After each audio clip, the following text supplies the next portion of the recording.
Call me Jeff. Okay. Call me Ray, I guess.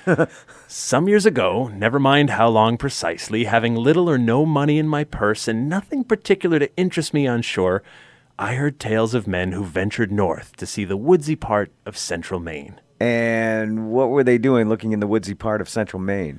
A white moose. Did you mark that, man? And that's why we're here in the woods by Lobster Lake in Piscataquis, Maine right now, to look at white moose? 15 feet high it was, ghostly and dirty white. They call it Maine's specter moose.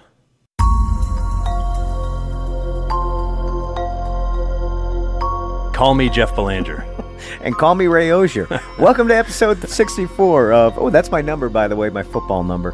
Very special number for Glory me. days. Yeah, right? Episode 64 of the New England Legends podcast. If you give us about 10 minutes, we'll give you something strange to talk about today. And we'd like to send a special thank you and shout out to all of our Patreon patrons. For as little as $3 per month, you too can get access to bonus episodes and content, early access to new episodes, and you help fund this movement to chronicle every legend in New England, 1 week and one story at a time. Woo! To find out more, go to patreon.com/New England Legends, or you can find links on our show's website at ournewenglandlegends.com. All right, you know what? It just hit me where that weird introduction of this week's story came from. Okay, did it? It takes me back to high school English class when I had to read Herman Melville's Moby Dick. Exactly. And Melville himself is a New England legend. Wow. He wrote much of Moby Dick in 1851 while living in his Arrowhead homestead in Pittsfield, Massachusetts, way out in the Berkshires. I had no idea. He sat at his desk looking out a window toward Mount Greylock.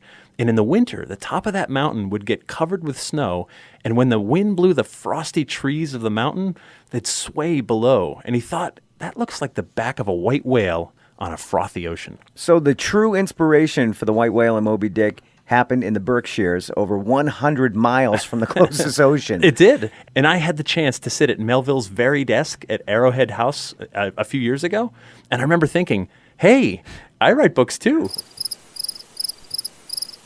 I'm sure some of your classic books like Weird Massachusetts will one day be taught in English high school classes. It could happen. All right, so what you're saying is, like Moby Dick in the ocean, there's some elusive giant white moose wandering the woods here in central Maine? Well, if we're to believe the witnesses and the newspapers, then yeah, that's what I'm saying.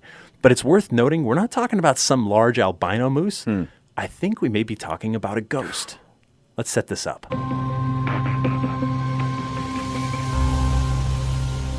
All right, I checked through the newspaper archives and found a clip from December 6, 1900. This made it across the country, so it was pretty big news at the time. All right. The article states the earliest sightings of a giant white moose dates back to 1891, but a new sighting in December of 1900 prompted this latest write-up. Go ahead and give this a read. Okay. It says, the enormous moose that has been the wonder of the sportsmen in northern Maine since 1891 has again been seen, and this time under rather different circumstances from ever before. A bicyclist came close to the monster in the road between Sherman and Macwahock and was obliged to abandon his wheel and climb a tree for safety, so he had a near view of the animal. Every story that comes from the North Woods concerning this moose makes him a little bigger than before. It is generally believed that no moose ever killed in Maine, or, so far as known anywhere else, has approached in stature or weight, much less in spread of antlers, this specter moose of Lobster Lake. He is called the specter moose because of the weird appearance he presents at night, his color being a dirty gray. The article goes on to say the first sighting in 1891 was made by Clarence Duffy of Old Town.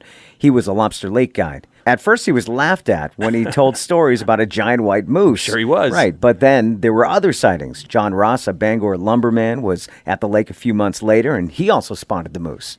As the legend of the specter moose grew, people now went searching for him. Granville Gray, a Bangor taxidermist, claims to have seen this moose twice. In 1899, Gilman Brown of West Newbury, Massachusetts, got close enough to take a rifle shot at it, but he missed. Brown said the creature stood at least 15 feet tall with an antler spread of 12 feet across and counted 22 points on just one side of his antlers. Wow, how big can a moose get, though? So, okay, I looked into that. Okay. All things moose. Maine is home to the highest moose population in the lower 48 United States. The moose, of course, is an icon of the state.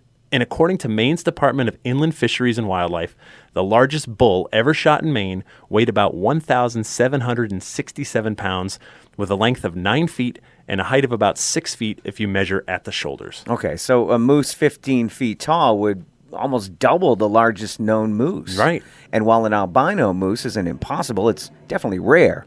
Plus, no one claimed to see pink eyes on this moose, just the grayish color. That's true. So in December of 1900, George Nealand of Sherman, Maine, was taking charge of his brother's logging camp on Gulliver Brook. He described his encounter with the great white moose. On my way back from Quackhawk, coming to a long piece of rising ground, I dismounted from my bicycle and walked. I had got to the top of the hill and was just about to remount when I saw what I took to be a house standing in the road some distance ahead. Wondering what a house would be doing there, I stopped and gave him a good look, and then I found to my surprise it was not a horse, but a moose, and an immense one, too. I waited a bit to see what he was going to do, but I hadn't long to wait, for he lowered his head and came straight for me with the speed of a locomotive. I got to a good stout tree as quick as I could and climbed high, where I would be out of reach of the moose's antlers and be able to see what was going on. Meanwhile, the moose came tearing down the road, and his antlers reached clear across the road at that place, brushing the branches on either side.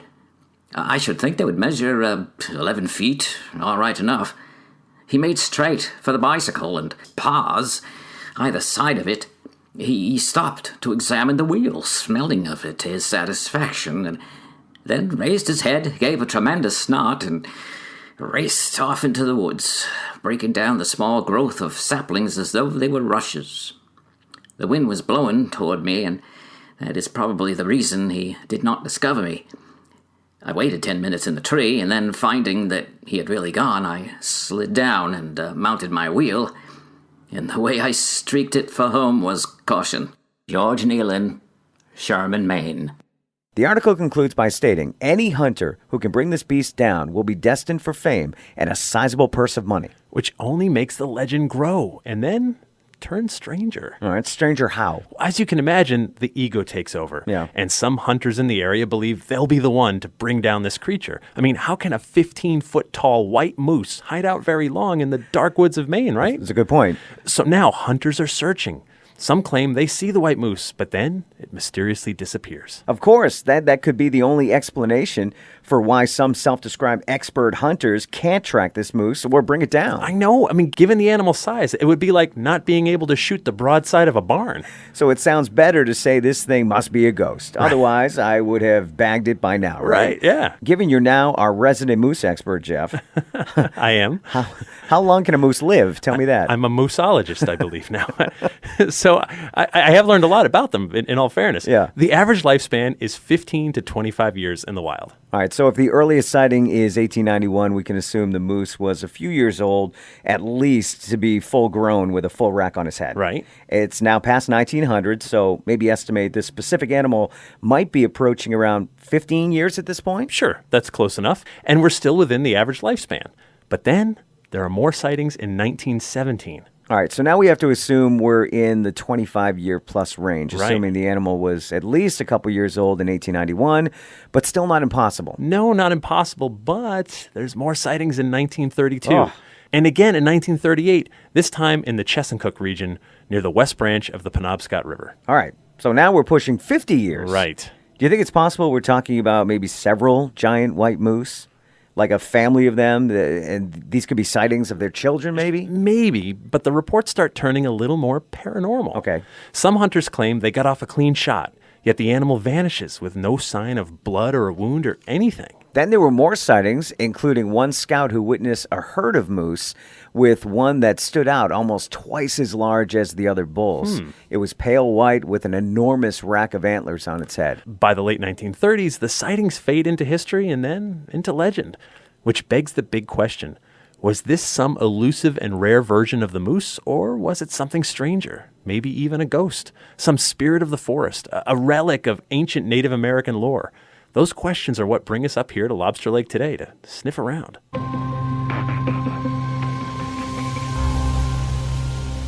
In the story of Moby Dick, Captain Ahab is seeking the white whale out of a sense of revenge because Moby Dick took Ahab's leg below the knee years earlier. Right.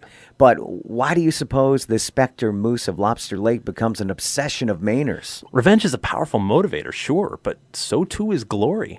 The white moose represents something bigger than just an animal, and bringing it down proves a myth, and it makes a legend out of the person who can kill him. This really is the ultimate legend-tripping adventure. The story has enough truth in it, with eyewitnesses and newspaper accounts and dates and places and so on, that we figured there must be something to this. So we're here walking through the woods, looking for something huge. All right, given the last sighting was 1938, do you think we stand a chance to actually spot this specter moose? What's the old bumper sticker say? A bad day of fishing is still better than a good day of work? Yeah, well, I guess sometimes we just have to be content with standing where the legend once stood. Right. But I can't help but wonder, Jeff, if we do encounter the specter moose of Lobster Lake, do we run for it? Climb a tree and hide like George Nealon did? Or do we stand our ground and hope the charging beast really is a ghost? Ray, a moose can run as fast as 35 miles per hour. Are you kidding me? But I figure if Maine's specter moose does charge at us, I don't have to run faster than him, just faster than you.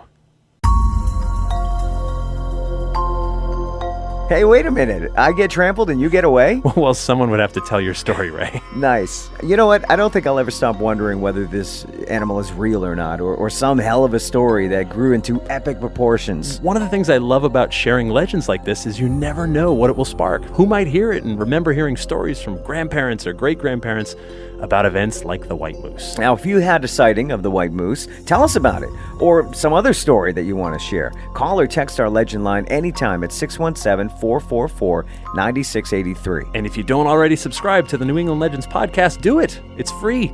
You can find us on iTunes, Stitcher, Google Play, iHeartRadio, TuneIn, and now also on Spotify. How exciting. It's great. We're great to welcome our Spotify listeners, or really anywhere else you get your podcasts. And do us a favor, if you like these stories, tell a friend or two. We'd like to thank Michael Legge for lending his voice acting talents this week. And our theme music, of course, is by John Judd. Until next time, remember, the bizarre is closer than you think.